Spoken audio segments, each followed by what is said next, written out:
Hello, everyone. I'm back this week with the last live stream before the elections on Thursday, and the results of those elections should be in at some point during Friday day, because counting this year will not be taking place overnight, but during the day.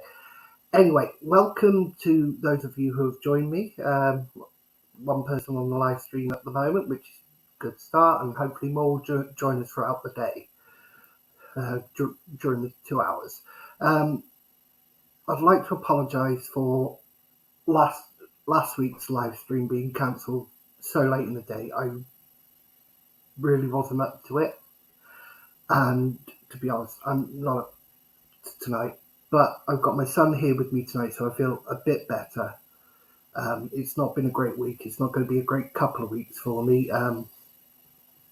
Most of you know that I've got 2 weeks now before I'm due to move out of where I am, and it's just getting a bit of a run around from the council at the moment, so it's not helping me at all.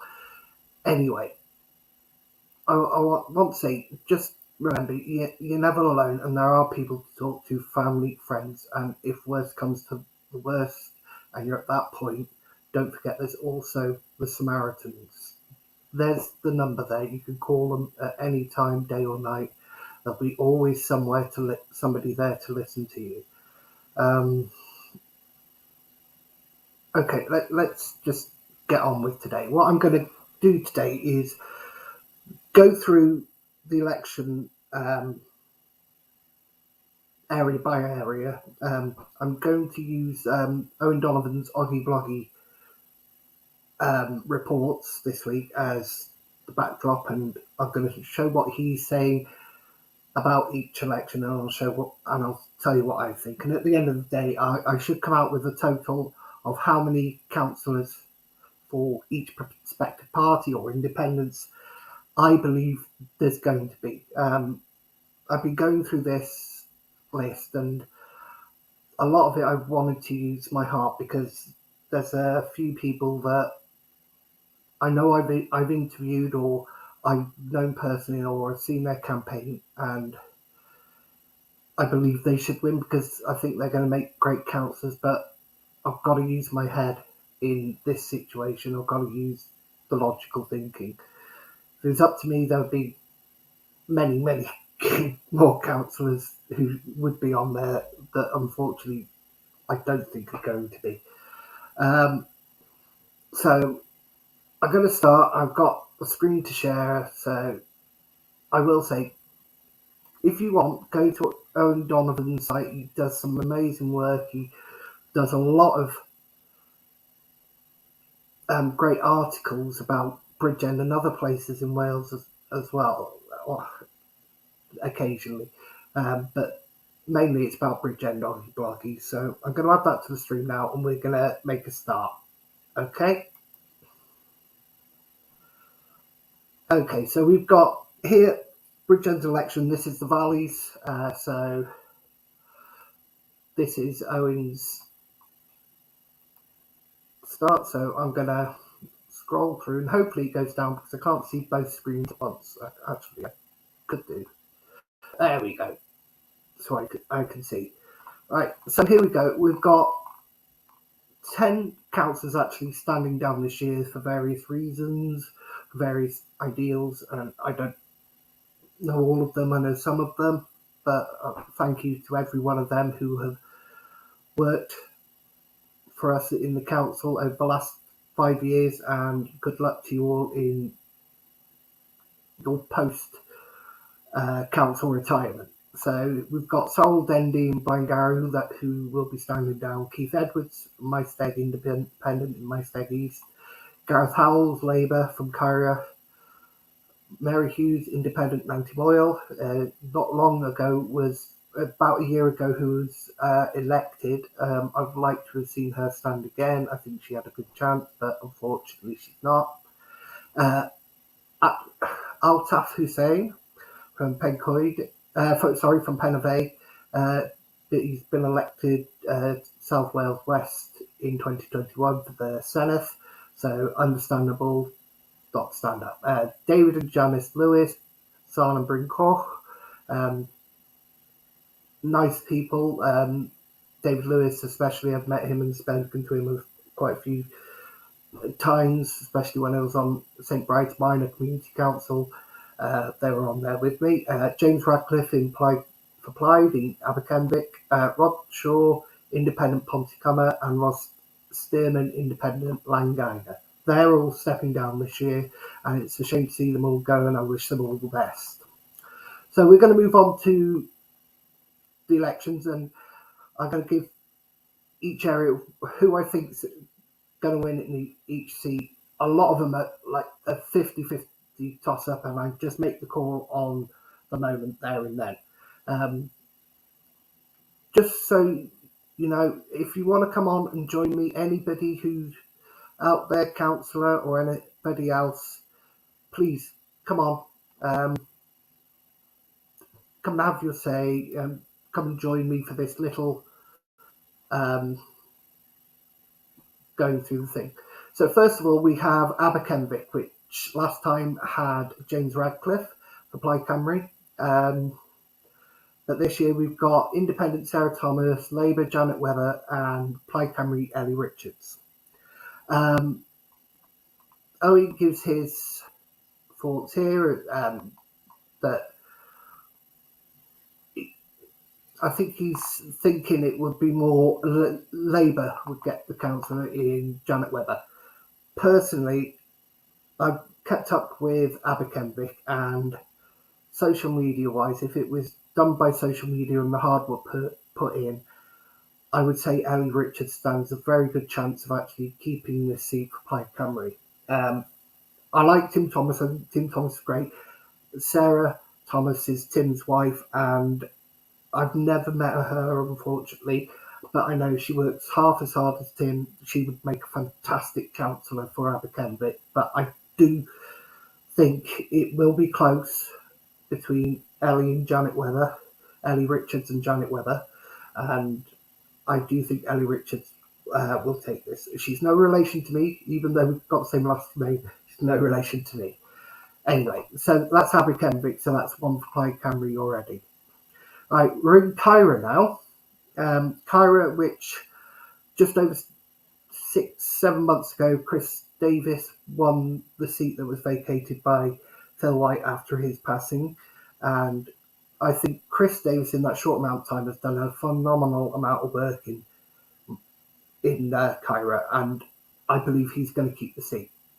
Now, Kyra is an interesting election because they've had the problems with the Arbed scheme and the Arbed scandal, which has been around for a while, but it's been more public in the last 3-4 months, especially with news reports on the BBC. There's one on Channel 5 this week, I believe, which is a national one rather than just Wales, which was on the BBC.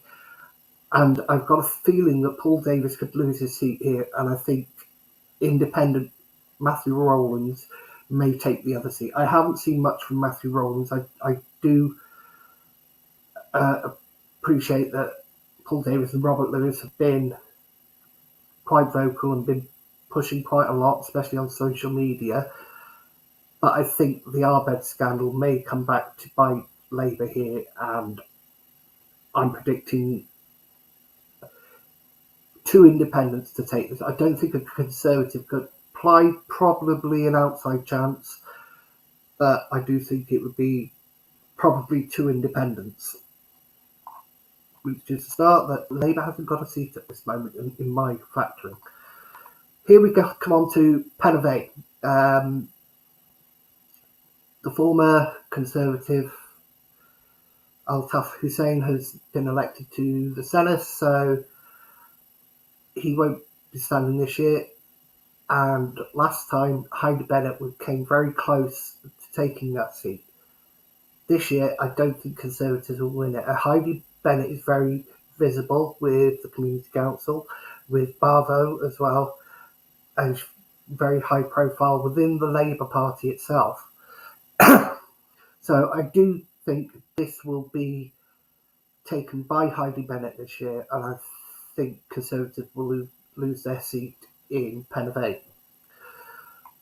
So there we go. I think that's taken up by Labour, switch from Conservative to Labour there.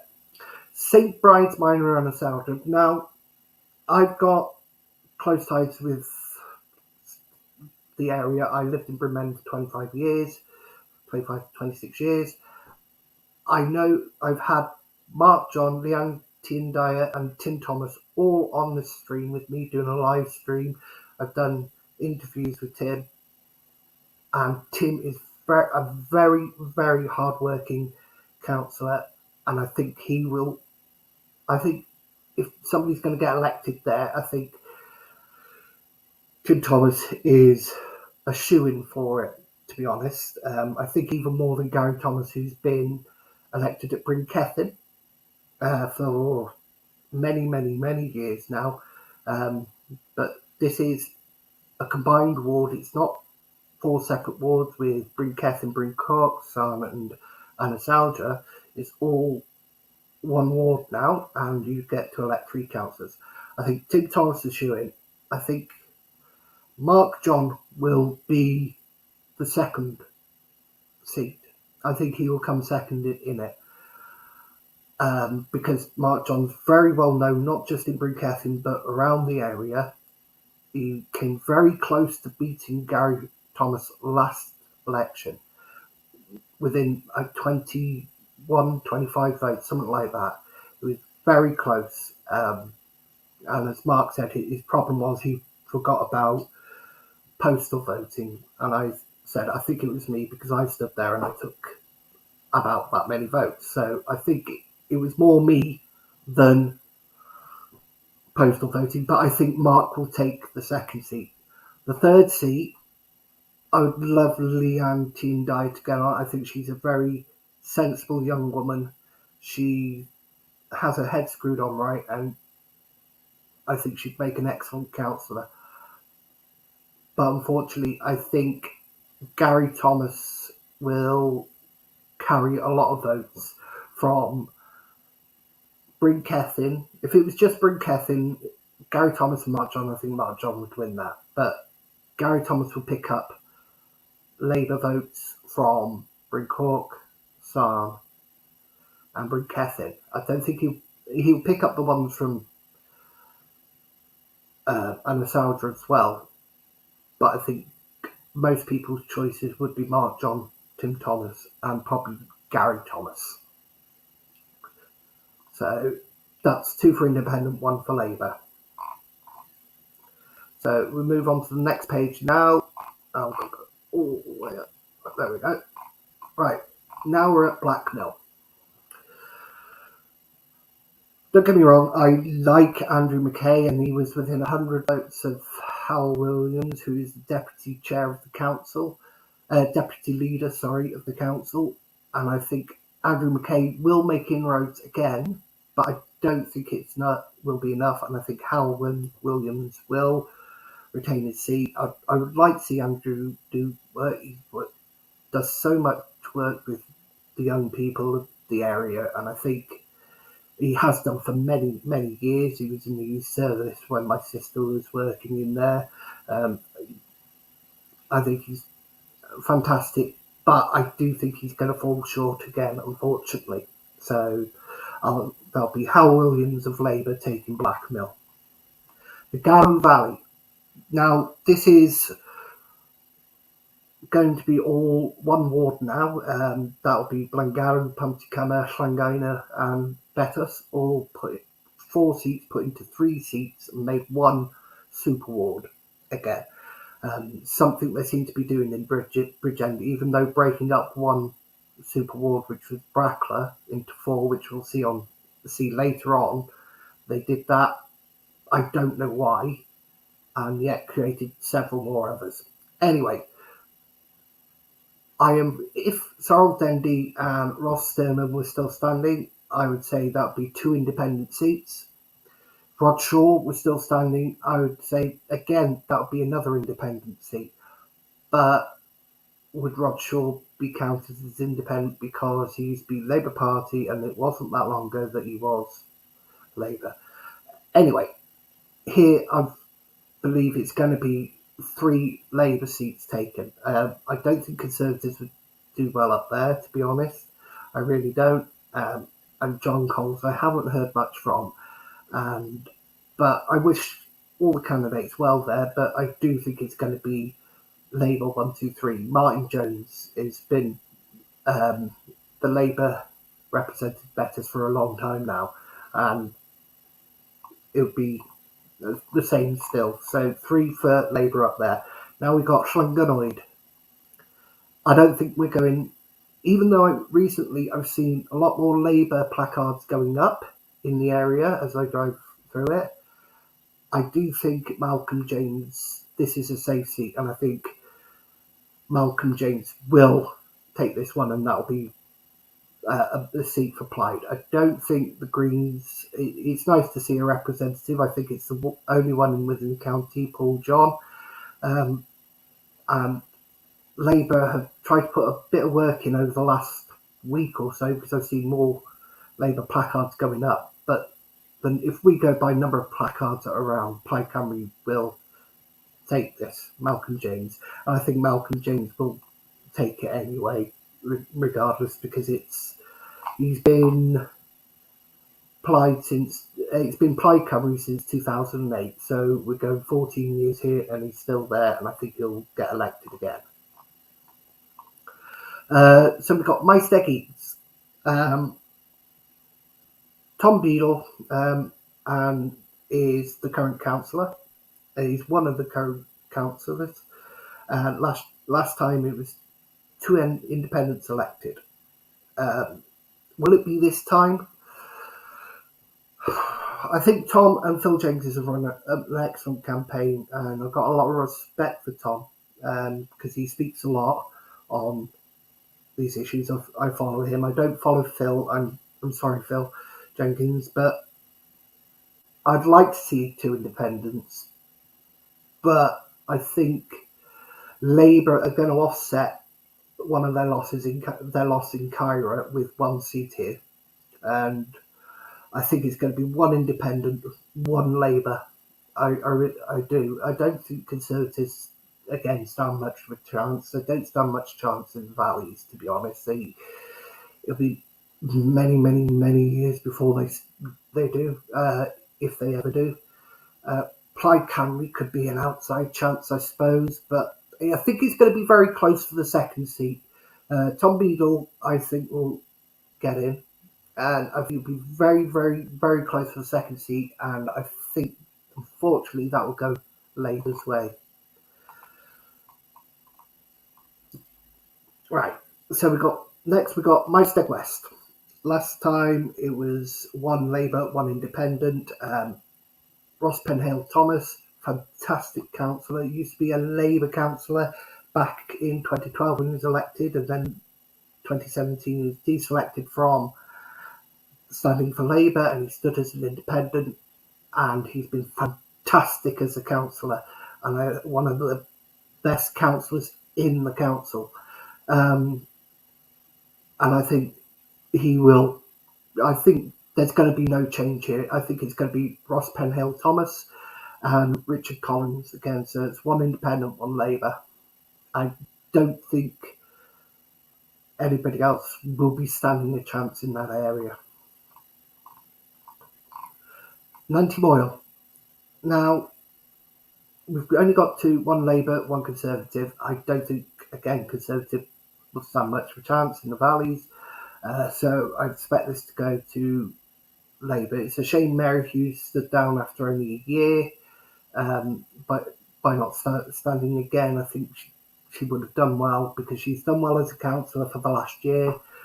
I know people say you shouldn't go on referrals or things like that, but that's the only metric we've really got to go out as a county, rather than if you don't live in the area, you can see by what they do by referrals. And not every council uses referrals. That is what the system is there for, and so I would hope they use it to what it's there, because it's the only metric we could publicly see properly. But anyway, if Mary Hughes was standing, I'd say Mary Hughes would keep the seat, but as it is, she's not. It's between Conservative Sean Jones and Labour Rhys Good, and I expect Labour to take this one because it's not a Conservative area. It's not an area where Conservatives have probably ever done well, even in any sort of election. So I expect this to be a Labour and Restart. Ogma Vale. Now this is going to be an interesting one because we've got Della Hughes, who was elected back in 2012, I believe it was originally. Stayed on the council for a year, then stood a year or 2 years, 2 to 3 years, stood down, and Labour then took the seat in with Miss Patel, who I believe recently got married, so congratulations to her. In the 2015 by-election, then she was elected again in 2017. Della Hughes is standing this year again as an independent. Will stepping away after 3 years last time work against her because she's got great recognition up in Ogma Vale. She's very well known in the area. It's one seat, but we've got two independents standing there, and it may take some of the vote away from Della Hughes if people don't want to go anywhere but want to vote anyone but Labour. I do think this is going to be a Labour hold. I think it will be closer than they want it to be, but I think it will be a Labour hold, and they'll be happy with that. So that is the elections for the valleys. That's all the elections for the valleys, and next we move on to. I'll just see if there are any comments because I can't see. Because I'm looking at two screens at the same time, so I can't see. Next, we've got Porthcawl and Cumvig. This is going to be a strange thing because Labour in the last year or two, maybe a bit longer, have really tried to push redevelopment on Porthcawl. Redevelopment of the marina, which fell through, unfortunately. And now there's the Lidl's starting to be built on Salt Lake car park. I don't know. I know a lot of people are happy with it. I know a lot of people are angry with it because it's taking away an area that could be a large car park, which could solve a lot of problems in the area, especially during the summer and bank holidays, which we've got tomorrow. Having a Lidl there is just taking away parking space that could be there, that could be used. And if plans for the metro station, for the bus terminal go ahead, you're going to lose some of the Portway car park, which is the largest car park in Porthcawl, or the second largest after the one by the high tide. And that's going to take away a lot more parking. You can't keep taking away parking. I know they want to encourage public transport more, but bank holidays, people won't want to go away for public transport because public transport doesn't work on a normal schedule on bank holidays, and it's just not going to work. So Porthcawl's going to be an interesting one. Anyway, we've got three councillors standing down from this area, Porthcawl and Cumvig. It's Mike Clark in West Bay, Stephen Smith in Pyle, and Ken Watson Newton. Thank you for each of them, and good luck in their post-councillor careers. So we've got Nottage first up. One councillor, Nora Clark, is the current councillor. I expect Nora Clark to keep her seat here. There are a few candidates that I've seen, and Robert Lee, I've seen a few flyers, and Mark Chegwin. I've seen them around the forums and things like that, and seems a very sensible person. And I think Nora Clark will keep her seat here. I don't see much difference in that one. Porthcawl East Central elects two councillors this year. Used to be only one, but this year is two. And it was taken by Brian Jones in 2012, and he kept his seat in 2017. I see him keeping his seat again. He's a fantastic councillor. He does a lot of work. He seems very sensible. The second seat, you would say Conservatives stand a good chance in Porthcawl, but at the moment, so does Labour. That with all the redevelopment they're trying to do, trying to bring to Porthcawl, I think that's going to act on a lot of people's mind. Graham Walter is well known in Porthcawl. He used to be the mayor of Porthcawl at one point, I believe he was. Yeah, former mayor of Porthcawl on the Independent Council. Now, on the Independent Community Town Council there.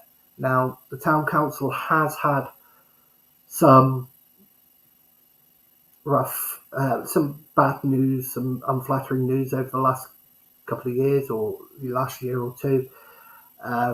Will that affect voting because it was an independent-led council? Graham Walter at that time was an independent councillor, and now he's moved over to Labour. Will that affect? I don't know, but I think Brian Jones will take the first seat, and I think it's going to be a toss-up then who takes the second. I think possibly Graham Walter may take the second seat, but it's going to be close. I think Conservatives stand a good chance, and so do the Independents. I think this one's going to be a very, very close one and be one of the ones that decides the overall makeup of the council in the end. Right. Next, we move down. We got West Bay. Now, West Bay was Mike Clark from 2017. I think he would have got elected again. And I think this is going to. It's an area where Conservatives haven't done well in council history, even though you'd thought they would, with the older demographic, with people retiring there, but they haven't.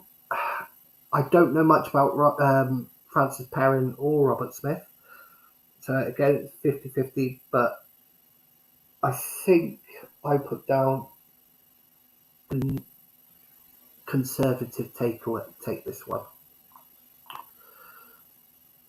but that's going to be very close there, isn't it?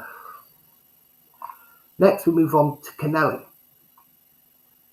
Now Kennelly will have possibly the longest serving councillor, I believe. Jefferson Tilsley, independent, was elected again. I believe he was a Labour councillor originally from 1979, first elected as a councillor for county level. He's been a community councillor since the 60s, and he's not standing on the community council this year, which is a shame. But this year he's standing as independent for Kennelly. I think he will get it again. He's much beloved in the area, and he has done a lot for the area over the years. Next, it will be, I think Richard Granville will keep his seat, and that will leave one seat up for grabs. I don't think Conservatives, it's not a Conservative area, I don't think they'll make much inroads here. And I think it'll be another Labour seat here taken here. So this will be 2 Labour, 1 Independent. Next, we're on to Newton. This is a seat, a rock solid Conservative seat, and I think it will stay Conservative. As Owen says there, it was Ken Watts last time, and I think this time Jonathan Pratt will take it because it's a solidly Conservative seat. It has been for many, many years, and it still is. It'll take a lot to ever disrupt that. It's one of those seats where I think you can guarantee what party would probably get it. It'll take a huge upset to change it. Right, Porthcawl West. elect one councillor. Last time it was independent, Sean Aspey, still one councillor. I think Sean Aspey will keep it again. Good councillor, very level-headed, very, I don't want to say, he thinks about the decisions, what's going on. I think he's a good councillor. So I think, again, this will be an independent. Next, we go to Pyle, Ken Vickhill and Kevin Cribble. Now, unfortunately, this is a new horde mashed together. Pyle, Ken Vickhill and Kevin Cribble all put in 3 councillors. I think Hugh David, the current leader of councillor, will take Kevin Cribble. It's a seat that's been Labour for a long time, and I can't see him being moved out there. Jane Gebby, I think, will keep her seat. And as much as I like David Unwin, he knows so much. He's a great man, and we at BCI we lean on him a lot to tell us the right way to do things and the wrong way when it comes to putting your papers in for the election. He's a fountain of knowledge. And it'd be a shame he wouldn't be on the county council, but I think Michael Kern will get the 3rd seat. I think this will be a 3 Labour seat again. No, still no comments. Yeah, and that's it for Colin Kenvick. Next, we're on to Bridgend and Bencroyd. This is the last of the council seats. Again, we've got 10 councillors standing down: Nicole Burnett, Pam Davis, Tom Gifford, John McCarthy, Bridie Sedgbeer, Lynn Walters, Carolyn Webster, Julia Williams, Sadie Vidal, and Richard Young. I know Richard Young personally from being on County Council, and I'm sad to see him retire. He's a very nice man, very caring. He does a lot of good work, especially on Community Council. Carolyn, I've only come to know recently, and what an amazing woman she is. All the work she does for the interpreters coming from Afghanistan, finding them homes, working with them, and now the Ukraine. Brilliant. I can't fault Tom. Again, I interviewed Tom last year. Very nice man. Very happy to have any sort of questions, even though he's Conservative and I very heavily linked with BCI. He had no issues, no thing, and he was happy to come talk to me, and I always appreciate that. The only other councillor there I've had any contact with would be Sadie Vidal of Lichard, because that's the area I represent on County Council. Met her once at the very first Community Council meeting where she said, I will be the Councillor of Lichard, and I'll be coming to meetings and sending in reports so the council are updated. That was the only time the council had ever heard from Sadie Vidal in the 5 years, and that was at the first council meeting. She's not standing this year, so see what's going on. So the first one we come to is Bridgend Central. This is a new ward that's been put together. Parts, I believe it's Newcastle. Is it Newcastle? Bridgend Town Centre, Wild Mill, and merge of the old Newcastle and Mortal wards. This is one where my heart, I really wanted to say, I think Stuart Baldwin and David White will keep their seat.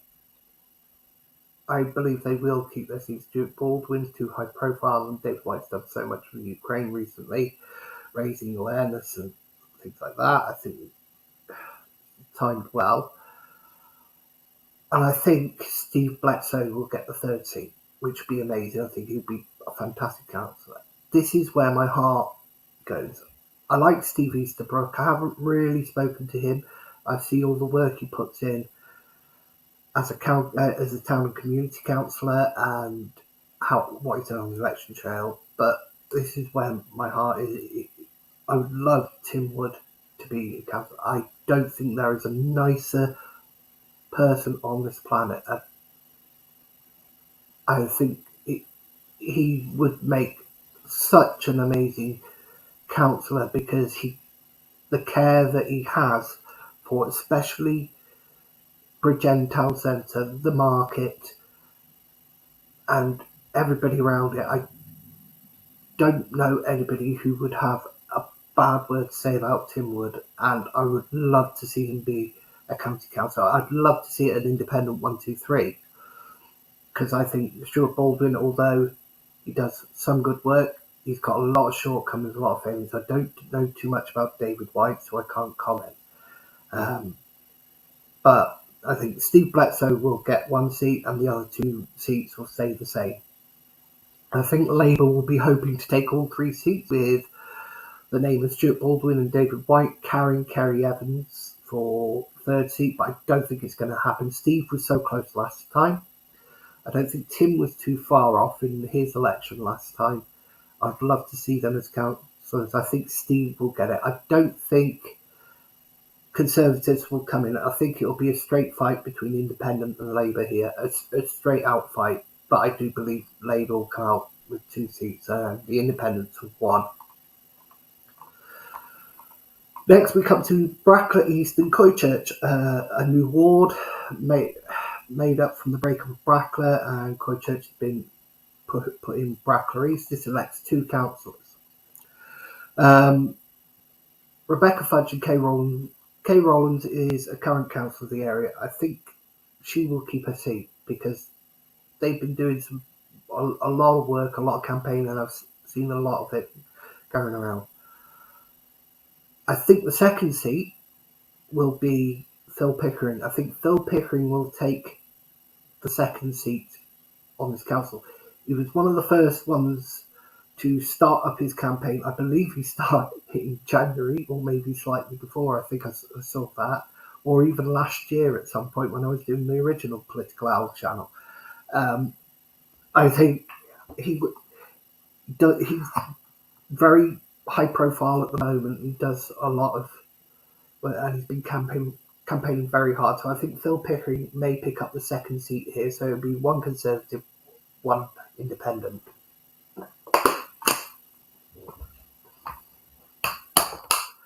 Right. Next, we're going to move down to Brintarian, Harleston, and Merthyr Mawr. It used to be two seats, now it's three seats. Last time it was one Lib Dem, one Labour. I think Cheryl Green will keep a seat. I think Ian Spiller will take the second seat here. I'd like to see Anthony Barrow take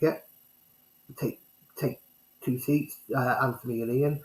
But Cheryl's been on the council a long time. She was part of the Rainbow Alliance between 2004 and 2008. But I think it'll be one Independent, one Liberal Democrat. I think Ian Spiller does a lot of work with the Broadlands Fund Day, the A48 campaign. He's very visible in the area, and I think it'll be him and Cheryl Green. Right, next we go down to here, and there we go. Brackler East Central, again, a new ward. Now, this is tight because I think it will be between Tyler Walsh and Mark Payne. Mark Payne has done a very high profile, especially with Save the Fields campaign with the Woodland Rangers or whatever it was. I can't remember what it was called. He's very high profile and he's had a fantastic campaign, especially on social media and going around talking to people. Tyler Walsh has also had a good campaign, but I don't think he's as high profile as Mark Payne. Brackler has a history of electing Conservatives and Labour in the area. Last time, Tom Gifford was elected in what was the Brackler ward along with Kay Rowlands. I think this will come down to Conservative versus Independent, and I think Mark Payne will take that Independent spot. Unfortunately, he will take the seat.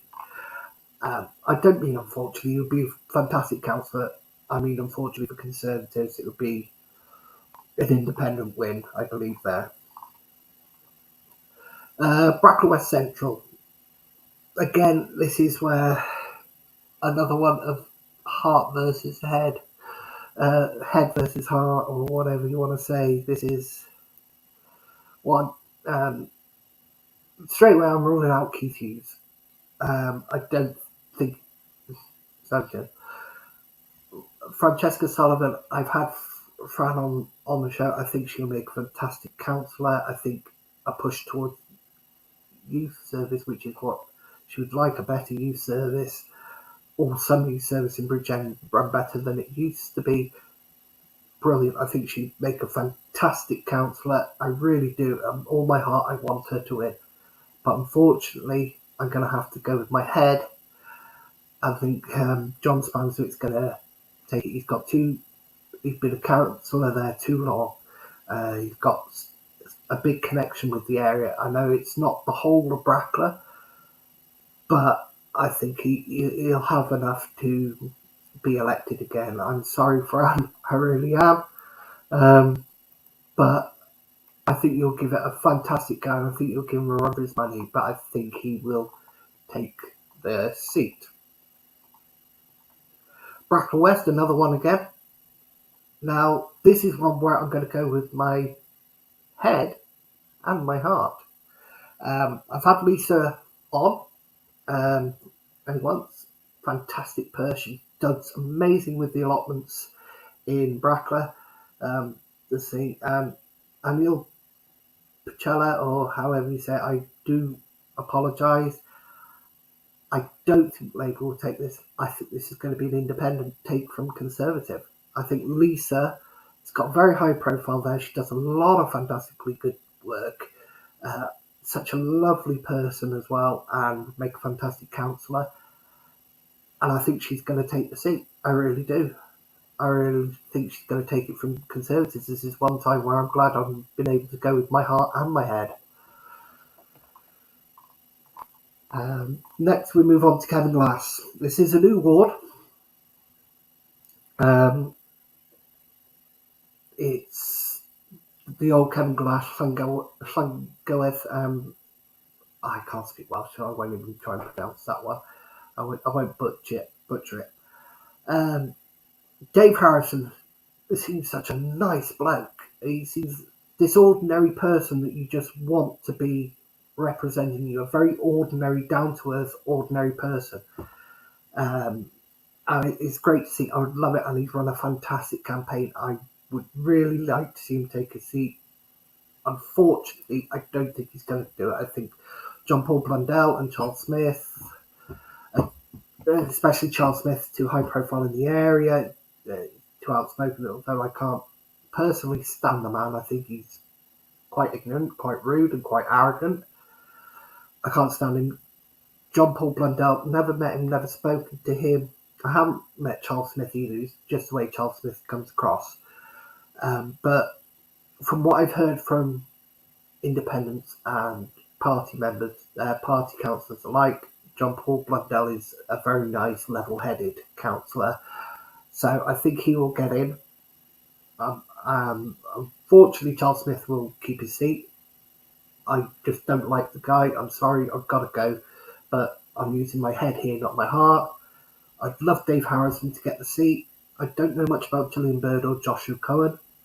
I do apologise. I haven't seen much from the Conservatives in Bridgend. The highest profiles have been Tyler Walsh, Rebecca Fudge, Kay Rowlands.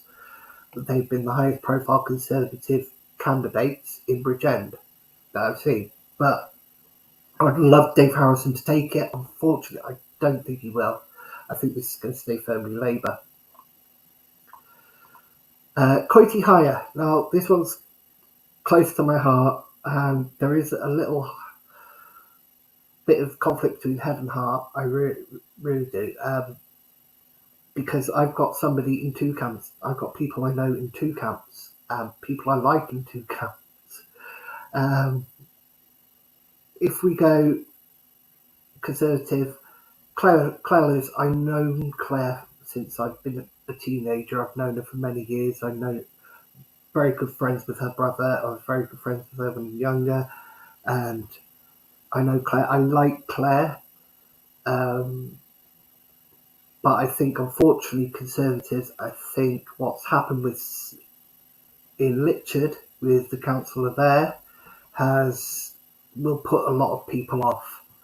I believe Coity area of the Coity Hire, which is three wards, Coity, Litchard and Pendrain. I think Coity will be firmly independent. I think the independent vote will go that way. So that's Amanda Williams, who's an amazing councillor. I think she's guaranteed to keep her seat. You've got Martin Williams, a very good friend of mine again. Been on the council with him for 5 years, as I have with Alan Wathen. I think Martin will take the seat because he's very high profile in the area, jamming the castle, other events, very outspoken on the council, community council, very outspoken on social media. Whether people like him or hate him is up to them. It seems to be a lot of people like Martin. Labour supporters don't. I'll put it that way. So I think Amanda Williams and Martin Williams will take 2 of the seats, so there'll be 2 independent. The third, I'd love it to be Alan. I think there's a wealth of knowledge there. He's been community councillor on Coity Hire for years, does a lot of work, lives in Litchard. I just don't think he's been too... A lot of people use social media nowadays and see a lot on social media. He's done fantastic work on the community council. He really has, with every other person that's been on there, whether they're independent or party. We've all done fantastic work, and we're doing fantastic work still. Alan Wathen's been elected on the community council again, along with myself. But I think Jamie Henderson has been high profile. Okay, we've disagreed on social media, blocked me now from that, so I haven't seen anything for a little while, but he was very high profile. He was doing a lot of work, a lot of the groundwork. I think he's done a lot of work there, and I think he could take the last seat there, so it'd be 2 independents, 1 Labour. Unfortunately, I don't think any Conservatives will get elected. As much as I like Claire, I think they may have been damaged by Sadie Vidal in Litchard. For various reasons, you see. Alan Wathen, I think, would make a fantastic county councillor. Very sensible, very level-headed. He likes to make sure he has all the information before making a decision, which is great, which is fantastic, which is what you want. But I think Jamie will just pip Alan to the 3rd seat, which I think would be a shame for Alan, because I think he would make a fantastic councillor. Last one, we got Pencoed and Penbrisk. This is a new ward mixed together, the whole Pencoed and Penbrisk. The only current sitting councillor is Alex Williams. Julie Williams stepped down this year, and so is John McCarthy, I think it was. I think Alex is nailed on to be elected again. He's such a fantastic councillor. He's in that upper elite with a few other councillors that I know. One, Richard Young, not standing this year, but you've got Tim Thomas, Alex Williams, Amanda Williams, Ross Penhale Thomas, who are in that elite band of amazing councillors and the work they do.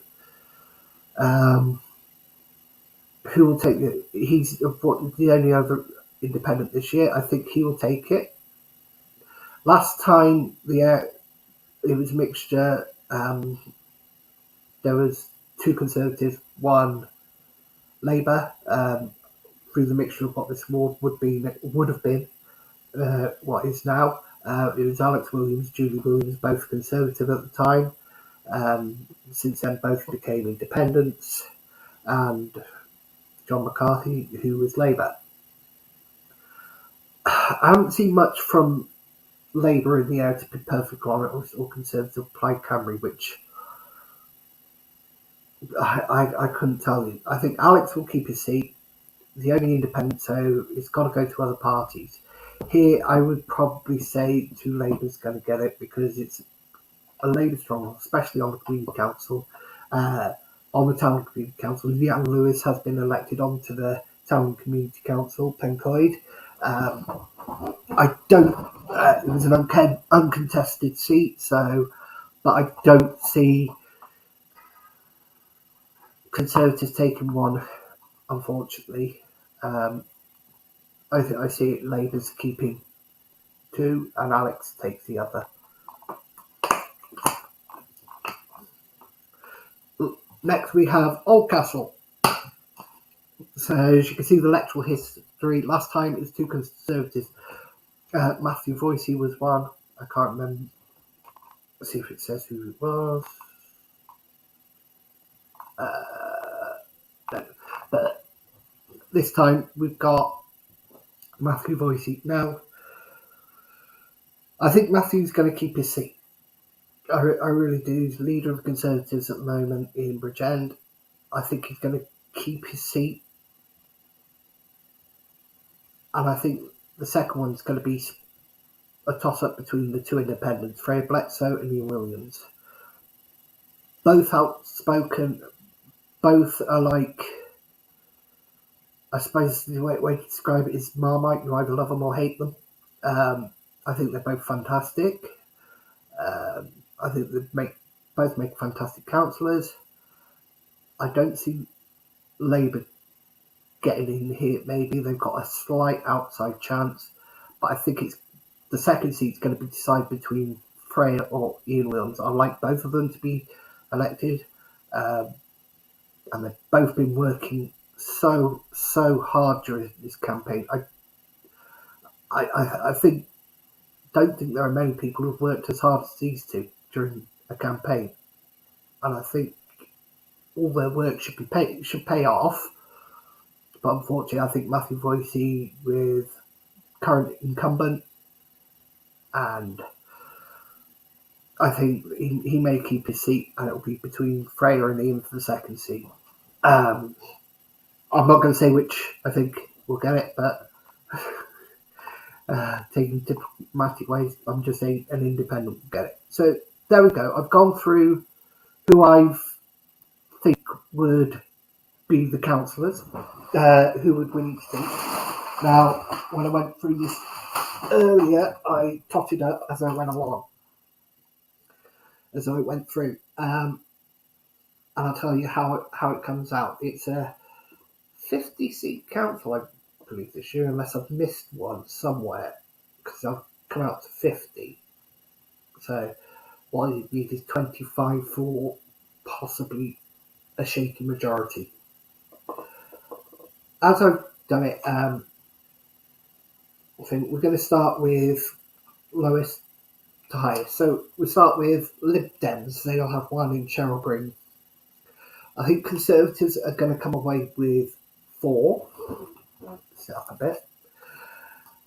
Sorry, I've got some thought. Plaid Cymru will come away with 2, which be less than what they had previously, I believe. Tim Thomas changed anyway, so they lost the seat anyway.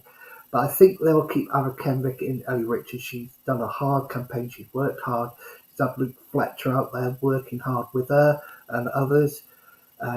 She seems a nice, grounded young person. It's good to get young people into politics.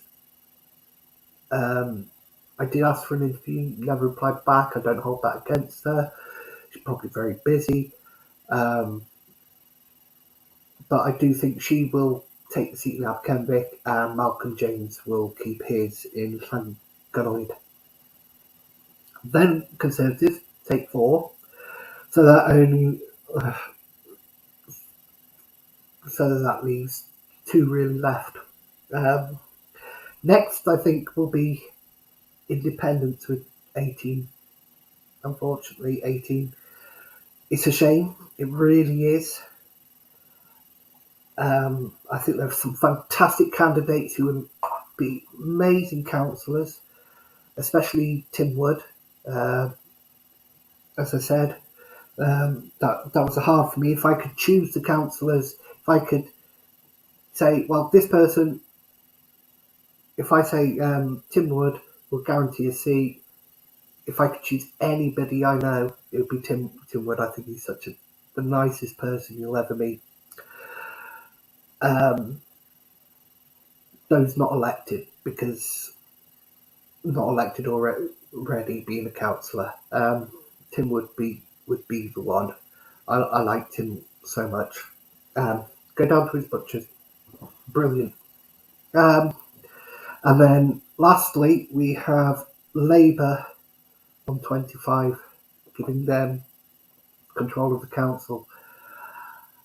How do I feel about that? Oh, well, it's not what I wanted to do. I did want to have Labour in control. I think they've run the council 22 out of the last 26 years. And the county's gone nothing but downhill. I don't agree with all their policies. There's some I loved that refurbishing of the park when the Stuart Baldwin announced earlier this year, but nothing's been done with it. Nothing looks like it's going to be done with it, and that's the shame. It really, really is. It's a crying shame, because play parks are something that needs to be looked after. Community councils, especially in Coity High, we've taken over several, and not all from Bridgend County. We've taken one over from Llanmore on, I can't remember the name. We were gifted one play park, and we've refurbished our play parks, and it's somewhere for children to go. They always need somewhere to go, the younger children.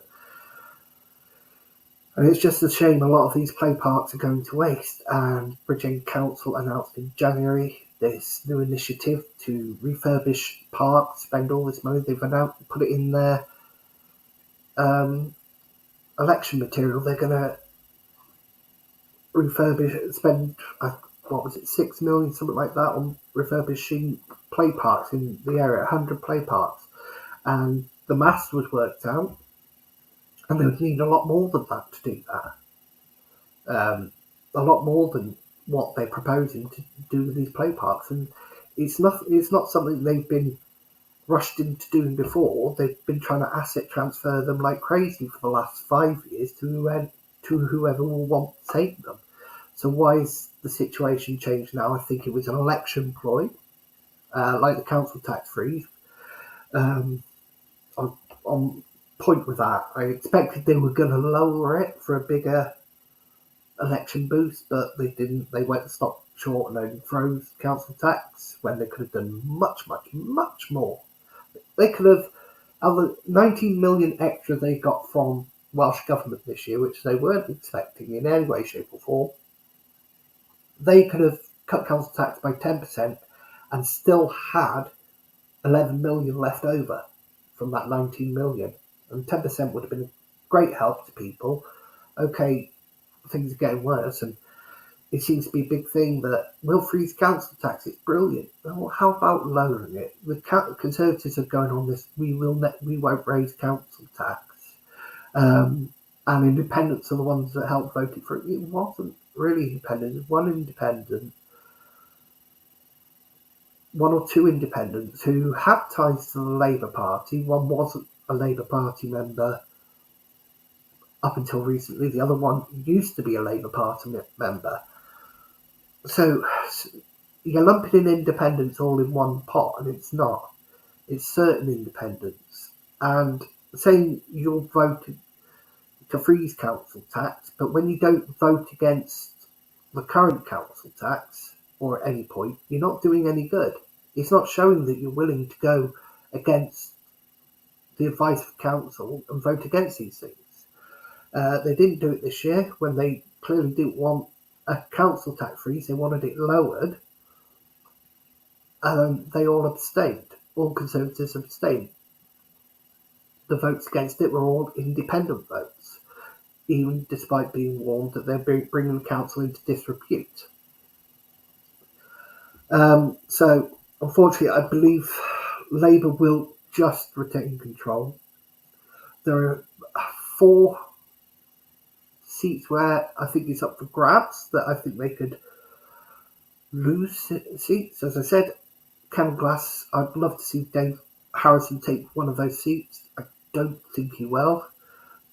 But there are seats where I think it would be so close and so up for grabs, I think it's about 20 votes either way. And they could go to independents. It'd be nice. But Bridgend, Labour will have the majority of 25. That's half of what's needed. I don't think the others will be able to put a working group together, because I don't think Conservatives will work with the others. I think, if anything, they were more likely to work with Labour, come to some sort of agreement, like Plaid Cymru did in the Senate. I don't think at local level Plaid Cymru would work with Labour unless it came down from on high, from the Senate, from MSs at the Senate. I think that could be the only way Plaid Cymru and Bridgend would work with Labour, to give them a clear majority. I don't think Conservatives would probably more likely work with Labour than they would with independents. But I don't think they would work with either, which will hand it to Labour, even if they had 23 seats. And I think that won't be enough for a coalition to exist to stop Labour from having control, which will mean Bridgend continuing the way it has for the last at least 14 years, maybe even longer. It's a shame. If there's anybody out there, councillor or anybody who wants to come on, join me. You can come on and have a chat. We can chat about how your campaign is going, what you've been up to, what you think is going to happen. But as I said, I think it's going to be Labour with the majority, unfortunately, which is a shame. No, that person wasn't somebody messaging to come on. I'll have your comments if you want. If you want to talk about something.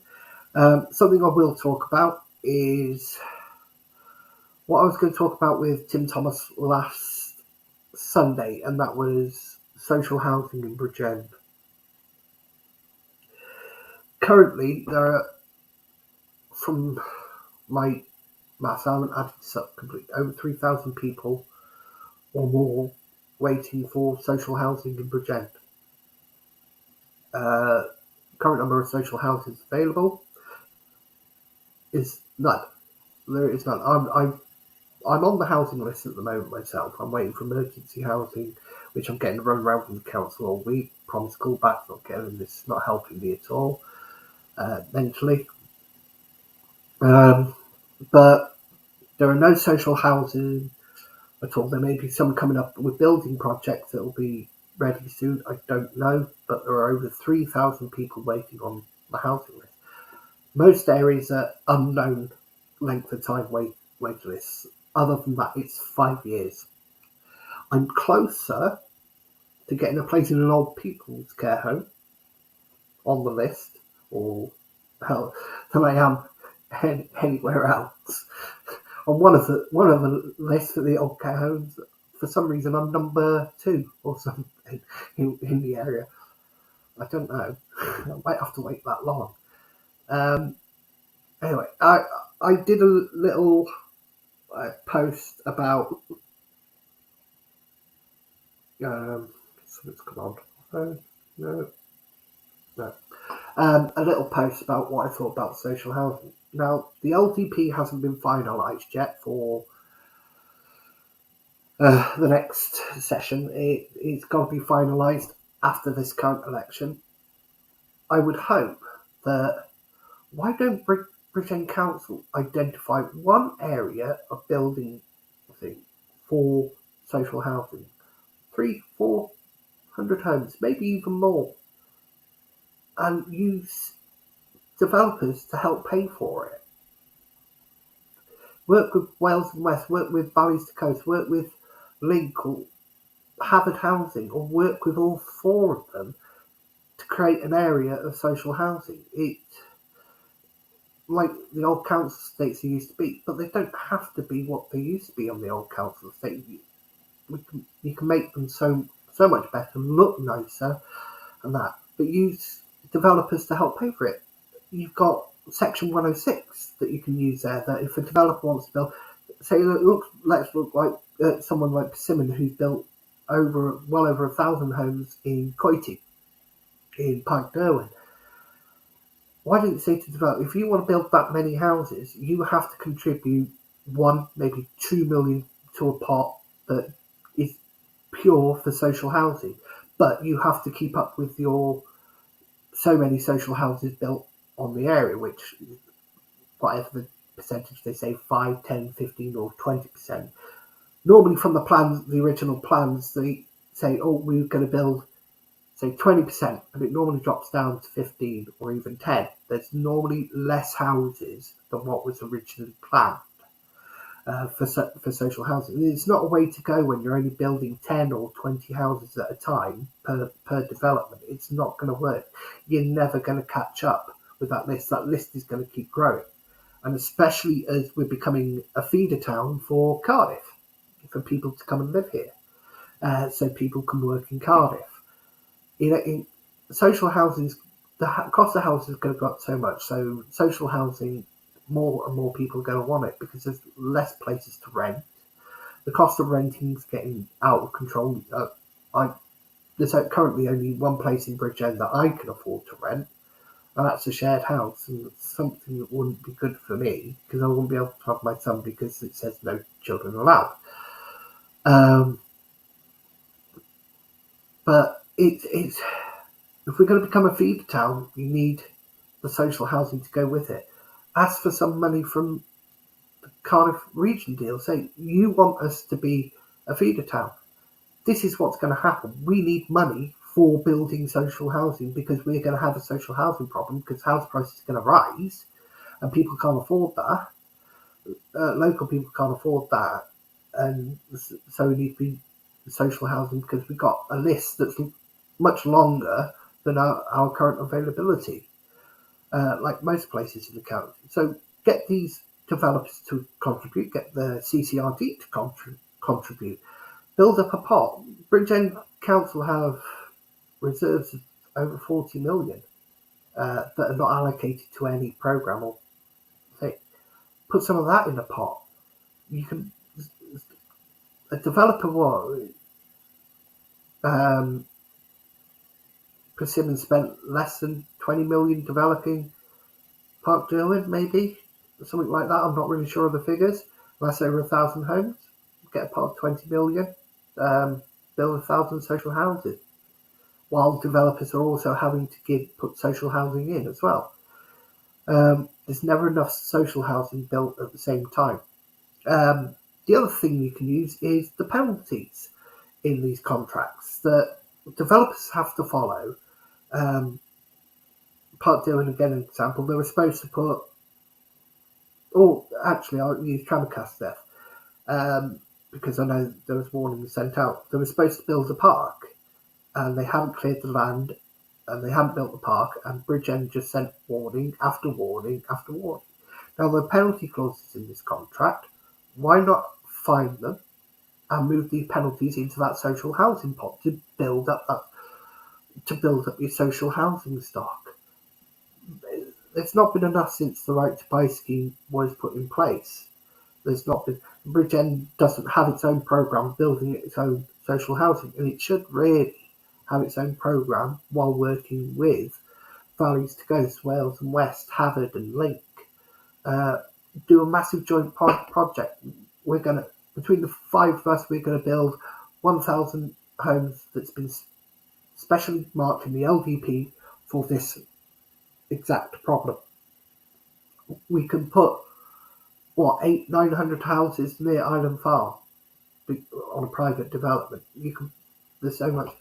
Look at Kevin Cribbett. It's so undeveloped. They've got underdeveloped there. They've got so much land around it, and not all of it is farmland. Not all of it is used for farming, and yet it's very underdeveloped. They've got a couple of houses being built there now, by where the old rugby club used to be.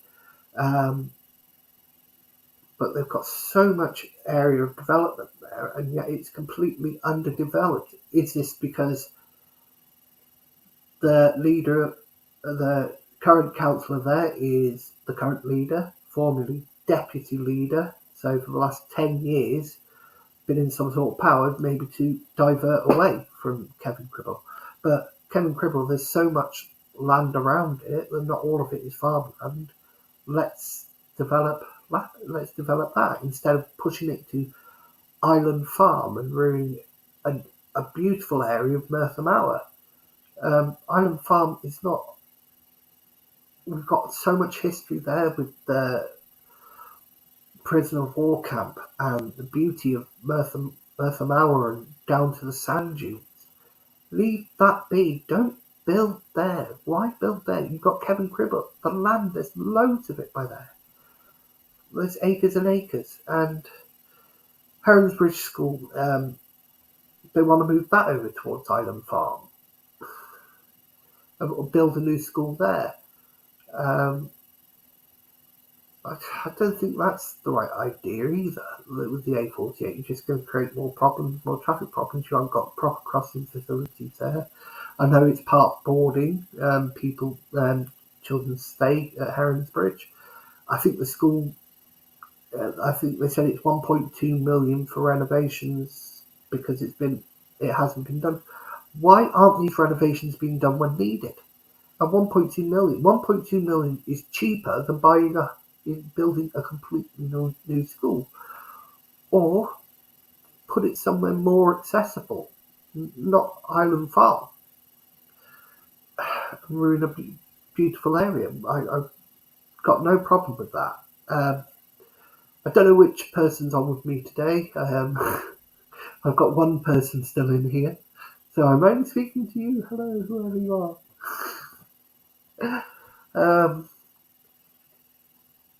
Sorry, I've not long taken my tablet, so it's just starting to kick in really. So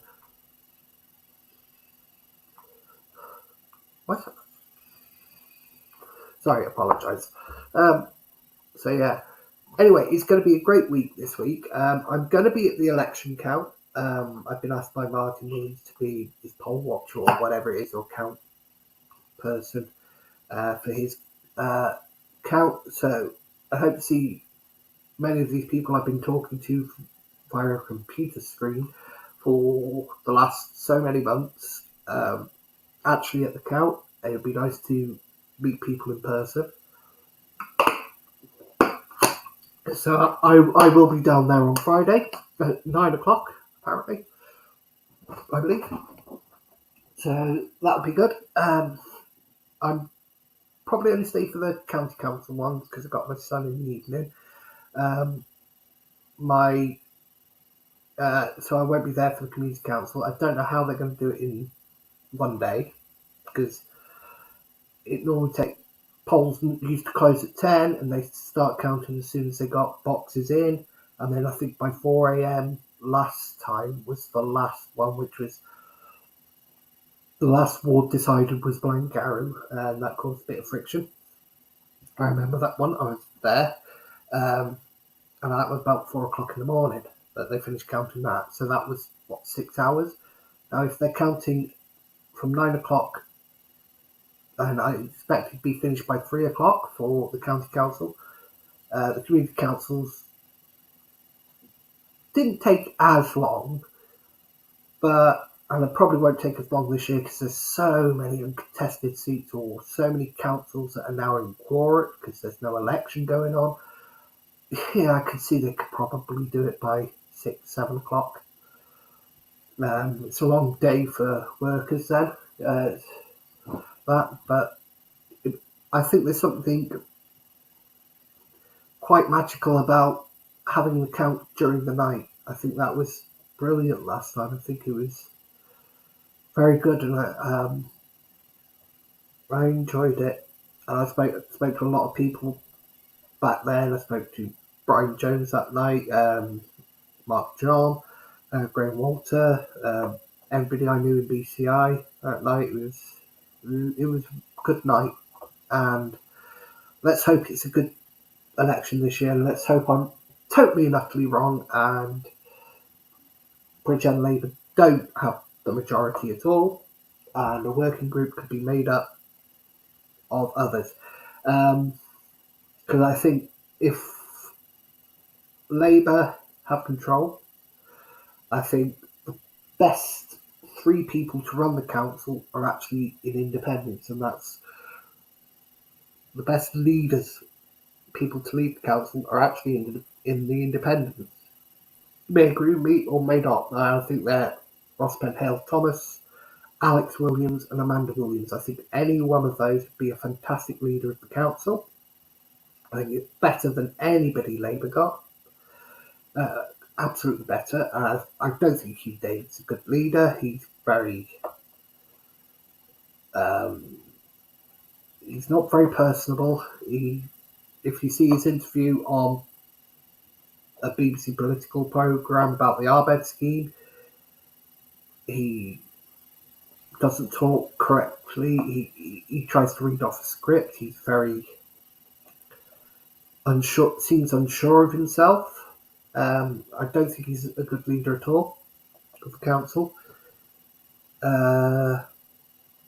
If he was, he wouldn't have kept Phil White as a cabinet member when first finding out about what happened with the Arbed scheme, or then even when all this came properly to light, that he would have made him a school governor of a school, and he knew all about it, and he was deputy leader at the time when all this happened with the Arbed scheme originally.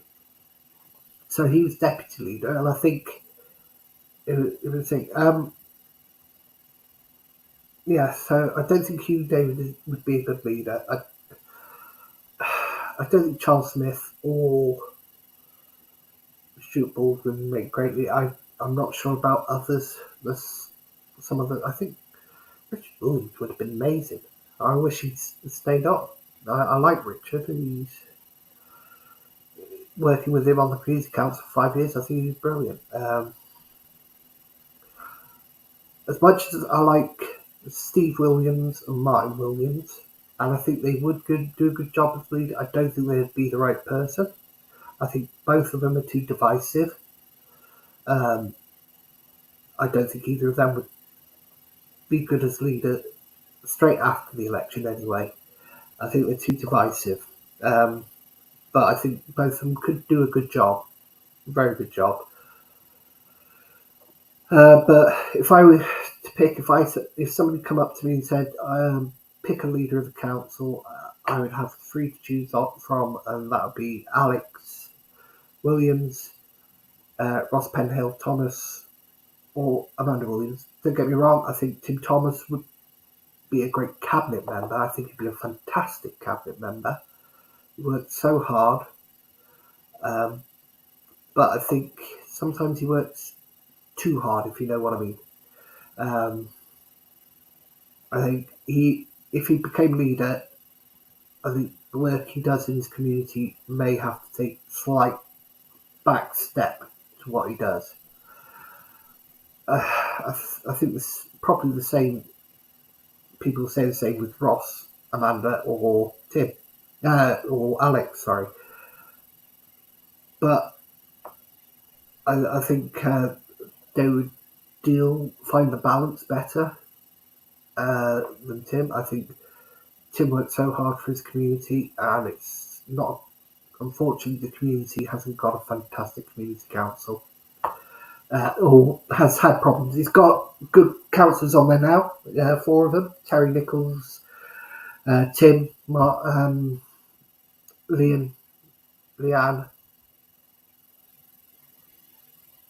Is it 4 or 3? I can't remember. Um, they're on there, and I think the council are moving in the right direction, but there's a lot of work to do, and I think Tim needs to be focused with that more than the community, than the county council. I think it's more of his focus on the community is better, and you won't get a hard worker than Tim Thomas. But I think he'd make a good cabinet member, though. Are there anybody else I'd consider for cabinet? Ian Spiller. I'd consider him for communities. I think he'd make a great communities cabinet member.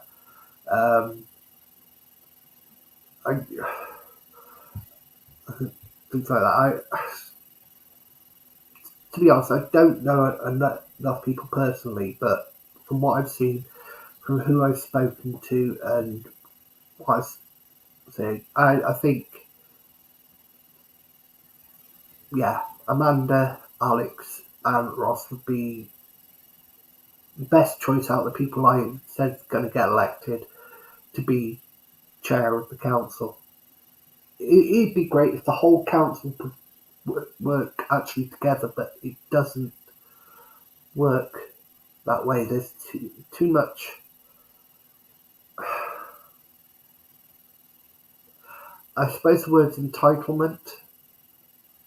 Labour believe that they're entitled to run the council. It's something they've done more than any other, and they've dismissed others and others' ideas. And I think they look to more what they and their supporters and their party above them want to what other people want. And I don't think that's right. I don't think they set out to do that, but I just think that's the way it comes across. They tried at the start of this campaign to make it about national politics, send a message to Conservatives in Westminster. It's nothing to do with Westminster.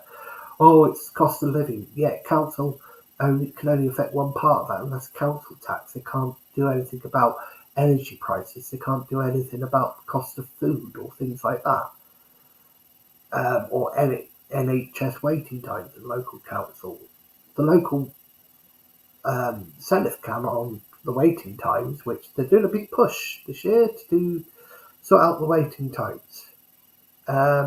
It's been many years of Labour's failure with health services across the country of Wales that have caused problems. Look at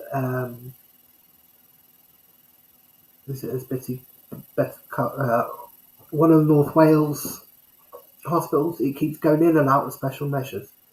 They've had problems with maternity. They had problems with surgical and operations. And it's one thing after another. Now, you can't blame Conservatives for that in Westminster. That clearly lies at the feet of Labour in the Senate, as does education in Wales, where we just continually slid further and further behind in all measures. Okay, it may say year on year we get a better record than we did, better exam results than the previous year, but yet we're not climbing that league table among the world or among Europe. We slip further and further down. So there's something completely wrong there. Is it with the exam system? Is it with the grading system? Because, okay, we may get better grades every year, but on all measures we seem to be moving further and further back. So there is a problem if you're just looking at it grade-wise. Yes, they've done fantastically. But if you're looking at it the league table-wise, no, they haven't. But I think local councils need to do more for the community, and that's what councillors should be focusing on in their campaign, is local community. Clyde have tried pushing national agenda with, well, we got free school meals extended, which Labour have taken credit for as well. Yeah, but that's nationally, that's got nothing to do with local. It's got nothing to do with the local authority. They're told by the National Assembly this is what you have to do, and they have to follow that. So don't be fooled to look at things nationally. Um, Try looking at things locally. What is needed outside your front window? What can you see? Have you got children? Are they able to access the local play park? Have you got disabled children? Are they able to access the facilities at the local play park? Are there facilities designed for them as well? Because there's very few in Bridgend, and most of them have been done by private groups or community councils, if there are any. Um, what do you see is needed on your street? This shouldn't be about what has London done for me. This should be about what has my local councillor done for me. What will my councillor do? Whether you agree with their politics or not, if they're fighting hard on your behalf, whether they agree with you on your politics or not, that makes a good councillor. And you don't often see, when it comes to party, you don't see it very often. And I see this more from Labour, that they don't listen to the people who don't agree with them. They just don't listen to them. They don't see the sense in things, and sometimes where they're going wrong. I don't agree with everything they do. I think they've made a complete mess of Bridgend town centre. It's just died, and it's close to death. It's hanging on. It's really hanging on by a thread. And I think that's a shame, because it used to be a vibrant town centre. I don't think reopening it to traffic is the way to go, personally. That's where I differ on things to what a lot of members of BCI think. I don't think that's going to help that lot. Open it to disabled people for disabled parking, yes, because the mobility shop is gone up to where the old Blockbusters is, which is not easy to access for somebody with mobility. I think there was a post by Tim Wood showing the old bridge across that went from the Rue car park to the Rue shopping centre, and I think it was 2012 or 2011. Was it Carwyn Jones saying, "Oh, this is great because they open access to actually get into the marketplace, into the Rue centre, put an access in there. Oh, this is great. This will increase people coming to the market and to the Rue centre, to Bridgend." Just over a year later, they were ready to knock it down. This is going to knock down that walkway bridge. This is going to increase people coming to Bridgend. You can't have it both ways. One, you can't put something in and say this is going to increase, and then knock it down and say this is going to increase. I think the people who require assistance to get around, whether it's using a scooter, whether it's using a wheelchair, taking away that footbridge limited their access to Bridgend Town Centre. It really, really did. And the reduction of 150 parking spaces in the Rue, what was the Rue car park and the new Rue car park, it's a joke. You're not wanting, it's showing you're not wanting people to come to the town centre for a day out to do local shopping, to visit the market, to visit little independent shops that we don't have many of, or to sit down in the cafes. She's just saying, "Oh, we're full of bars, we're full of mobile phone shops or charity shops." Excuse me. It's not encouraging a footfall to Bridgend. I don't think taking away the pedestrianisation for normal traffic will do that either. I think it should be better for disabled. I think if you've got disabled sticker, then one placard, then you should be able to access town centre, and there should be specific driving parking spaces for them alone. That's fair enough. Oh, sorry, we've got interruption. Okay. Not too long because it's getting dark. Yeah, it's my son interrupting me. You heard that? That's the way he talks to me. He tells me to shut up.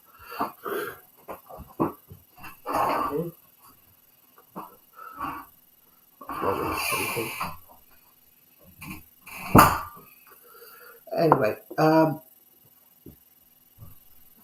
I can't think of much else to talk about.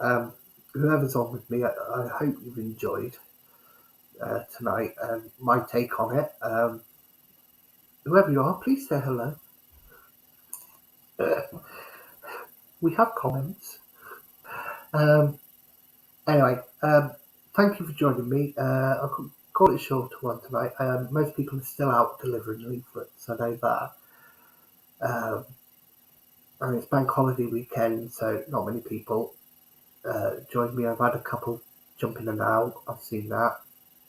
But thank you for joining me this week. I'm sorry about last week. I'll try and do better. I'll try and feel better soon, hopefully. I've got my medication. I've got all my tablets here. Got my tablets. I am taking them, but it is stressful. I'll say goodbye for now, and thank you for joining me. Okay.